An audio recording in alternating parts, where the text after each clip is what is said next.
Olá e bem-vindos! Olhem, quem é que nunca sentiu aquela frustração, aquela pontinha de desilusão depois de um jantar fora? Temos as melhores intenções, estamos a seguir um plano e de repente tudo vai por água abaixo. Bem, hoje vamos falar precisamente sobre isso. Vamos ver como é que podemos lidar com a tentação de comer fora, principalmente para quem segue um plano de saúde mais específico, como, por exemplo, o jejum intermitente. E a parte boa é que há estratégias, truques psicológicos se quisermos, que são muito mais eficazes do que simplesmente confiar na nossa força de vontade. É um cenário que soa familiar, não é verdade? Estamos a ir tão bem com o nosso plano alimentar, a sentir-nos com mais energia e de repente, pumba! Aparece um jantar de amigos, um almoço de empresa e, claro, rodeados de todas aquelas tentações, a probabilidade de ceder é enorme. E depois vem a culpa, a frustração e começamos a pensar, se calhar não tenho determinação suficiente. Mas e se o problema não estiver na nossa força de vontade? E se o problema for, na verdade, a abordagem que estamos a usar para lidar com a situação? Ora bem, aqui está o nosso roteiro para hoje. Vamos começar por desmistificar este mito da força de vontade. E depois vamos ver, uma a uma, algumas estratégias práticas. Controlar o ambiente, preparar o corpo, usar a mente, criar regras simples e, por fim, o poder do hábito. Vamos a isso! Muito bem, vamos lá começar pelo princípio.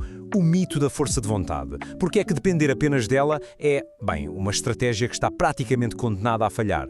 A ideia de que basta ter mais força de vontade é talvez o maior obstáculo. É como entrar numa batalha à espera de aguentar todos os golpes, em vez de pensar numa forma inteligente de evitar a luta. E vamos ver porquê. Então, o que é isto da força de vontade, afinal? Pensemos nela não como uma questão de caráter, mas imaginem a bateria de um telemóvel. É exatamente isso. É um recurso mental limitado. Começamos o dia com a bateria a 100%. Mas depois, cada pequena decisão que tomamos, desde o que vestir de manhã, como gerir aquele e-mail mais complicado no trabalho, até resistir àquela bolachinha que está ali na sala de reuniões, tudo isso gasta um bocadinho de bateria. Agora imaginem, chegar ao fim de um dia longo, cansativo, com a bateria nos mínimos, e aí ter de enfrentar um menu cheio de coisas boas. É pedir demasiado, certo?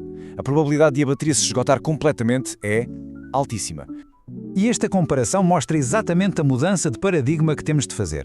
De um lado, temos a abordagem da força de vontade. É exaustiva, foca-se em resistir e, a longo prazo, não funciona. Do outro lado, temos uma abordagem estratégica. É mais inteligente, é sustentável e foca-se na prevenção. Ou seja, em vez de gastarmos toda a nossa energia a dizer não, não, não, o objetivo é criar um sistema onde nem sequer tenhamos de lutar essa batalha. É a diferença entre estar sempre a nadar contra a maré ou simplesmente aprender a usar a corrente a nosso favor. Faz sentido, não faz? Ok, então vamos à primeira estratégia a sério. Estratégia número 1. Controlar o ambiente. O objetivo é simples, fazer com que o nosso ambiente jogue na nossa equipa, em vez de ser um adversário. O nosso cérebro reage muito ao que vê, é instintivo. Por isso, se conseguirmos controlar os estímulos à nossa volta, já temos meio caminho andado. E como é que fazemos isso na prática? Bem, com ações muito simples, mas que têm um efeito enorme. Por exemplo, antes de sair de casa, ver o menu online. Parece um pormenor, mas não é. Ao decidir o que comer com calma em casa, evitamos ter de tomar essa decisão no restaurante, com fome, com a pressão do empregado à espera e com os cheiros todos a pairar no ar. Outra coisa, escolher um lugar estratégico para sentar. Se calhar não é boa ideia ficar mesmo ao lado do carrinho das sobremesas, certo? E por fim, algo muito importante. Comunicar os nossos objetivos. Dizer aos amigos ou colegas, olhem, estou a tentar seguir um plano, por isso vou pedir algo mais leve. Isto cria um sistema de apoio e reduz a pressão social. São pequenas coisas que juntas libertam a nossa bateria mental para o que realmente importa, desfrutar da companhia. Passemos agora à estratégia número 2, preparar o corpo. Esta é uma estratégia mais física, mas o impacto dela é profundamente psicológico. Pensem nisto. Chegar a um restaurante a morrer de fome é a receita perfeita para o desastre. Porque quando a fome aperta a sério, quem assume o controle não é o nosso cérebro racional. É o nosso cérebro mais primitivo, que só quer uma coisa: energia. Rápida. E isso normalmente significa açúcar e gordura. Tentar resistir nesse estado é quase impossível. Mas, felizmente, há uma forma de gerir isto. E a solução está aqui. Alimentos de baixo índice glicémico, ou IG. O que é que isto quer dizer? Basicamente são alimentos que libertam energia de forma lenta e gradual. Pensem numa lareira. Em vez de deitar papel, que arde num instante, estamos a pôr um bom tronco de lenha que arde devagar e mantém o calor. É a mesma coisa. Comer um pequeno lanche antes de sair de casa, um punhado de nozes, um ovo cozido, um iogurte natural, faz exatamente isso. Estabiliza os níveis de açúcar no sangue. E o resultado? Evita-se aquela fome desesperada que nos faz devorar o cesto do pão mal nos sentamos. E aqui está um truque. Tão simples que até parece mentira, mas que funciona mesmo. um copo d'água antes da refeição. Porquê? É pura fisiologia. A água ocupa espaço no estômago e envia um sinal de saciedade ao cérebro. Não é que nos deixe cheios, mas acalma aquela sensação de urgência, aquele tenho de comer já. Dá-nos aquele par de minutos de clareza mental para olharmos para o menu e fazermos uma escolha ponderada, em vez de um pedido por impulso. Muito bem, já preparamos o ambiente e o corpo. Agora vamos à estratégia número 3, usar a mente. Vamos falar de alguns truques psicológicos para contornar a tentação. A ideia aqui é criar uma espécie de atalhos mentais, umas regras pré-definidas para que o nosso comportamento seja mais automático. Lembram-se da bateria do telemóvel? O objetivo é não a gastar desnecessariamente. E uma das ferramentas mais poderosas para isto é a regra do se, então. É quase como programar o nosso próprio cérebro. Definimos um gatilho e uma ação. Por exemplo, se eu sentir vontade de pedir a sobremesa, então eu vou pedir um café e beber um copo de água primeiro. O que é que isto faz? Cria uma pausa, interrompe aquele impulso automático. E essa pequena pausa é muitas vezes tudo o que o nosso cérebro racional precisa para entrar em ação e pensar, espera lá, eu realmente preciso disto. É uma pausa estratégica que nos devolve o controlo. E há outros truques mentais que podemos usar. Um deles é focarmos em pequenas vitórias. Em vez de pensar, não posso comer nada de mal, podemos pensar, hoje vou só pedir uma bebida sem açúcar. Cada pequena vitória destas cria um efeito bola de neve positivo, reforça a nossa confiança. Outra técnica muito interessante é a da visualização. Quando surgir um desejo muito forte, em vez de lutar contra ele, podemos simplesmente observá-lo, como se fosse uma nuvem a passar no céu. Reconhecemos que ele está ali, mas não nos agarramos a ele, apenas o deixamos passar. É surpreendente como, muitas vezes, o desejo perde a força sozinho. Vamos para a nossa quarta estratégia, e esta aborda um problema muito real: a fadiga de decisão. Sabe, aquela sensação ao fim do dia em que já não conseguimos tomar mais nenhuma decisão, nem a mais simples? É isso mesmo. A nossa capacidade de fazer boas escolhas vai se esgotando ao longo do dia. E é por isso que esta estratégia é tão importante. Criar regras simples para simplificar as decisões e evitar essa fadiga. E como é que se faz isso? Criando uma regra pessoal.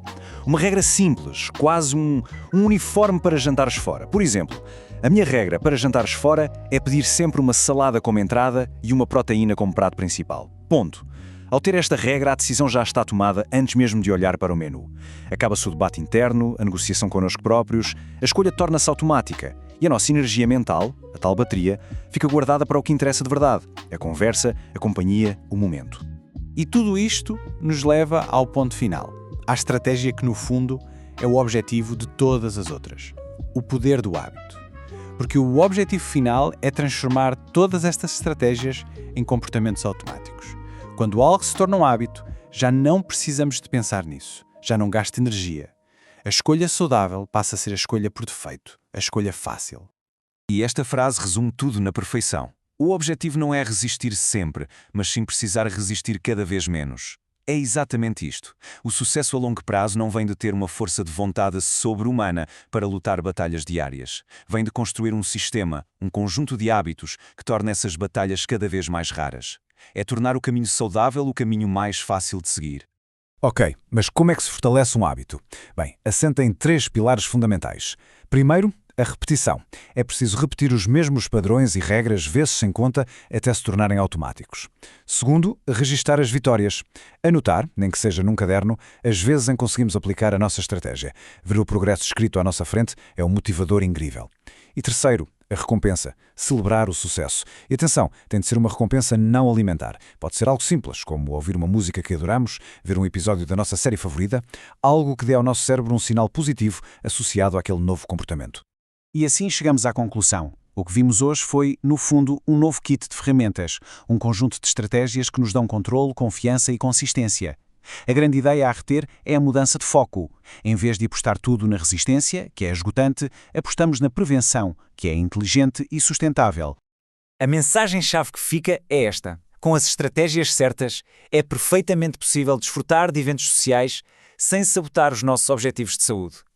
Isto não é sobre privação, não é sobre deixar de sair ou de conviver. Pelo contrário, é sobre ter mais poder, é ter as ferramentas para navegar estas situações com calma, com confiança, sabendo que temos um plano que nos protege e que nos permite desfrutar do momento sem ansiedade ou culpa. E para terminar, fica uma pergunta para reflexão. Uma grande jornada começa sempre com um primeiro passo, por mais pequeno que seja. Olhando para tudo o que falamos, Qual é a pequena estratégia que faria sentido começar a usar já hoje, ou no próximo evento social? Não é preciso aplicar tudo de uma vez. Escolher apenas uma destas ideias e colocá-la em prática pode ser o início de um novo hábito muito poderoso. A chave, como em tudo na vida, é simplesmente começar.